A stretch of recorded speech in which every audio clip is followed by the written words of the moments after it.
ভাইয়া দেখো ওই লোকটা শীতে কিভাবে কাঁপতাছে, দেখছো বস্তার ভিতরে আবার পাও ঢুকাই রাখছে। হ্যাঁ ঠিকই তো বলছস, চল তো গিয়ে দেখি। এই চাচা, জি বাজান বলো। আপনি এই শীতের মধ্যে এখানে এভাবে বসে আছেন, আর আপনার বাসা কোথায়?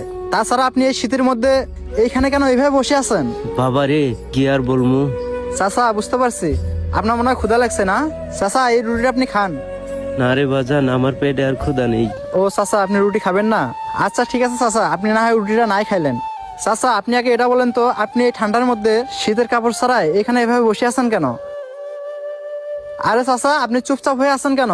আপনি বলেন না আপনার এই অবস্থা কেন? বাবা রে, তোমরা এই হতভাগার কথা শুনে কি করবা?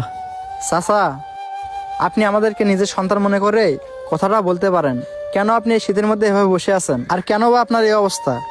বাবা রে, সন্তানের কথা বললা, আমার নিজের সন্তানই তো আমাকে এখানে ফেলে রেখে গেছে। চাচা বুঝলাম না, আপনার সন্তান আপনাকে এই ঠান্ডার মধ্যে এখানে ফেলাই রেখে গেছে মানে? আরে বাবা, আমার নিজের সন্তানই তো আমাকে এখানে ফেলে রেখে গেছে। চাচা, কেন আপনার সন্তান আপনাকে এভাবে ঠান্ডার ভিতরে ফেলাই থয়ে গেছে?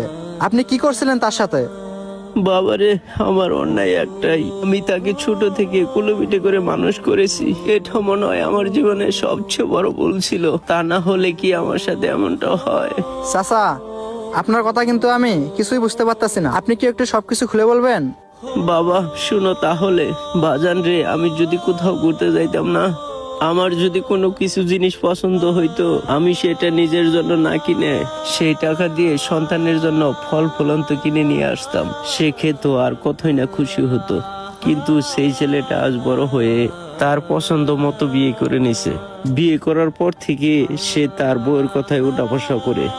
এখন ওর বউ যেটাই বলে ছেলেটা আমার সেটাই শুনে। বাজান রে, কিছুদিন আগে তারা দুজন চালাকি করে আমার সম্পত্তি সব লিখে নিয়ে আজকে আমাকে এই শীতের মাঝে রাস্তায় ফেলে রেখে গিয়েছে। আচ্ছা চাচা, সবই তো শুনলাম, আপনি একটু ওঠেন ওঠেন। আর আপনি এই সালার ভিতরে পা ঢুকে রাখছেন কেন? বাবারে, সালাটা আমি এইখানে পাইছিলাম, আর আমার পায়ে কোনো জুতা নেই, তাই আমি ঠান্ডা সহ্য করতে না পাইরা সালার ভিতরে পা ঢুকাইছিলাম।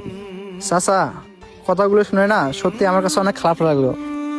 কিছু কিছু সন্তান আছে চাচা, তারা বিয়ে করানোর পরে বইয়ের কথা মতো ওঠা বসা করে, তারা ভুলে যায় অতিথির কথা। তাদের বাবা মা তাদেরকে যে কত কষ্ট করে কোলে পিঠে করে মানুষ করে। এই যে চাচা, যেমন আপনার সাথে ঘটেছে, আপনাকে এই ঠান্ডার মধ্যে তারা রাস্তায় ফেলাই দিয়ে গেছে। চাচা, তাহলে তো আপনার এখানে থাকার মতো কোনো জায়গা নেই, যেহেতু আপনার সন্তান আপনাকে এখানে ফেলাই রেখে গেছে। তা আপনি এখন কোথায় যাবেন?